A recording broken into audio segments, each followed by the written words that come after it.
Point of order. ബഹുമാന്യനായിട്ടുള്ള അംഗം Shri K N. ബാലഗോപാലും നടത്തിയ പ്രസംഗങ്ങളിൽ ചട്ടം 307 പ്രകാരം ശ്രീ മുരളി, ഞാനൊരു കാര്യം, 307 എന്ന് പറയുന്നത് എക്സ്പെൻഡ് ചെയ്യാനുള്ളതാണ്. ആ എക്സ്പെൻഡ് ചെയ്യാനുള്ള വകുപ്പിനകത്ത് നമ്മൾ ഈ പറഞ്ഞതിൽ ഒരു കാര്യവും വരുന്നില്ല. അതിനൊരു കാര്യം ചെയ്യാം. നമുക്ക് ഇപ്പോൾ നമ്മളൊന്ന് ക്ലോസ് ചെയ്തുകൊണ്ടിരിക്കുകയാണ്. കേൾക്കൂ, നമ്മളിപ്പോൾ അടിയന്തര പ്രമേയത്തിന് അനുമതി നിഷേധിച്ചു. വോക്കൗട്ട് പ്രസംഗം നടന്നു. ആ പ്രസംഗത്തിൻ്റെ അവസാനത്തെ പ്രസംഗം നടന്നു. പക്ഷേ ശ്രീ ഗോപകുമാർ മധ്യത്തിലൊന്ന് സംസാരിക്കാനായിട്ട് ശ്രമിച്ചു. അതുപോലും നമ്മൾ സമ്മതിച്ചു. ഇനി നമുക്കത് പ്രൊട്രാക്ട് ചെയ്ത് പോകാൻ കഴിയില്ല. അദ്ദേഹം 307 പറഞ്ഞത്.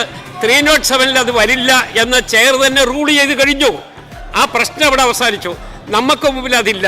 അങ്ങ് പറഞ്ഞ ഒരു കാര്യം ഞാൻ തന്നെ റെഫർ ചെയ്ത് നോക്കി. 307 അങ്ങ് ഇവിടെ കോട്ട് ചെയ്തത്. 307 എക്സ്പെൻഡ് ചെയ്യുന്ന കാര്യമേ ഉള്ളൂ. അങ്ങ് പറഞ്ഞതിനകത്ത് ഇപ്പോൾ വോക്കൗട്ട് പ്രസംഗത്തിനകത്ത് ഏത് എക്സ്പെൻഡ് ചെയ്യാൻ നമുക്ക് കഴിയുക. അതുകൊണ്ട് ആ വോക്കൗട്ട് പ്രസംഗത്തിൻ്റെ പ്രൊസീജിയർ പൂർത്തിയാകട്ടെ. അതുവരെ അങ്ങ് ചെയറിനോട് സഹകരിക്കും.